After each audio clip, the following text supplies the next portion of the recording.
It was December of 1999 when she infested our quiet Midwestern home. My father called for me from downstairs. I assumed it was time for dinner. He was standing at the bottom of the stairs and had his hand up in an effort to keep me from coming down. The moment I saw the panic in his eyes, I knew something was wrong. I want you to listen to me very carefully. My heart started to race as he continued speaking quietly. It's very important that you keep your eyes on me. You're going to notice someone else in our home, but you must ignore her as much as possible. My 12-year-old mind trying to comprehend what he was getting at, assuming this was some sort of out-of-character joke. Before I could respond, he continued. She's going to whisper things, follow you, and whatever else she can to get your attention. It's going to be very difficult, son. You must never interact with her. I promise she will leave, but only if you pretend she isn't there and try not to think about her. Promise me. There were so many things I wanted to ask him, but I was too frightened and confused, only managing to spit out an, "Okay, Dad." All right, come downstairs. It's time for dinner. Hurry.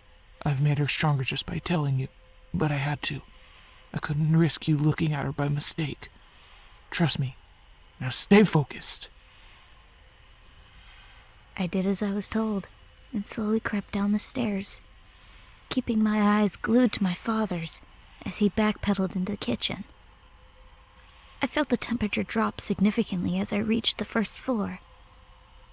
I smelled a familiar, sickening, sour scent in the air. It reminded me of the time a raccoon died in our wall and stunk up the house for a whole week. My father and I sat down at the table at the same time. My sister was across the table from me. Her head hung, and her eyes stared at the empty porcelain plate in front of her. My mother pulled a casserole out of the oven. Her eyes were swollen and tear-stained. I kept my focus on my family, but from the corner of my eye, I could see a blurry mess of matted hair and sickly gray skin. There was no energy in the kitchen, drained of all the warmth and laughter that usually accompanied our meals. My sister grabbed my knee under the table and whispered, "Can you see her too?" I nodded. Quiet! My father had hissed at us as the woman walked forward with wet, crackling footsteps. The smell was nauseating. She crept towards the table, stopping directly behind my sister, only a few inches away, and rested a decrepit hand on her shoulder. She winced in fear and stared at me. I immediately put my head down. My mother served our dinner, doing her best to pretend everything was okay. I could see my father clutching my sister's hand underneath the glass table in an attempt to keep her from completely losing it. My sister spent the entire dinner with that skeletal hand on her shoulder. Nearly inaudible whispers spewed from the woman's mouth and filled the room like white noise. And that's how we lived for months, doing our best to live a normal life despite the ever-present unwanted house guest. Even if we left the house, she was somehow able to follow us all. Whenever the four of us were in the car, she could be seen in the rearview mirror or standing on the side of the road. My parents didn't let anyone visit and never let us stay at friends' home during the months of hell. We were able to whisper to one another when it was absolutely necessary to discuss her presence if she wasn't too close. My father made us promise to never tell anyone. That was the only way to quarantine her, the parasite of attention. We concluded that she infected a single household at a time, unable to be seen by anyone outside of the home, unless their mind had been tainted with knowledge of her existence. I learned a few years later that my father was the reason for her arrival. His sister, back in the 70s, had been infected from another, and it followed my aunt into their home.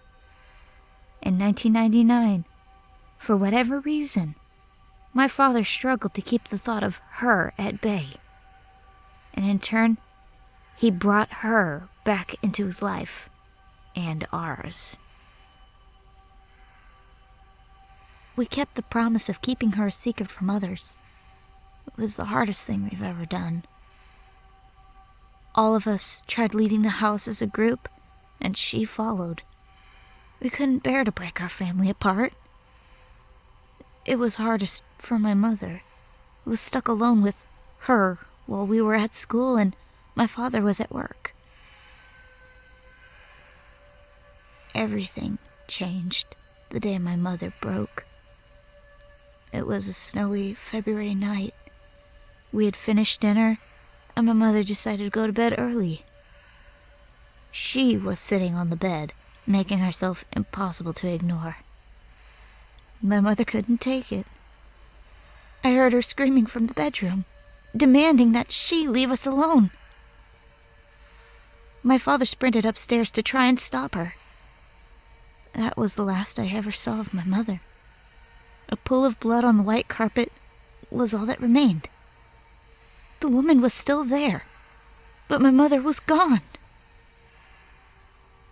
In the following weeks, she whispered to me. She told me I could see my mother again, that all I had to do was look and ask how. I never did. The reason I'm telling you is because I want you to think about her. I saw her again this morning for the first time in 18 years. I cannot afford to lose my wife or children to the parasite. I need you to think about her dark hair and gray skin. Think about her in your home so that she'll leave mine. You're already infected, and eventually you're going to notice the woman in your home. You must ignore her. It's for your own good. I'm so sorry.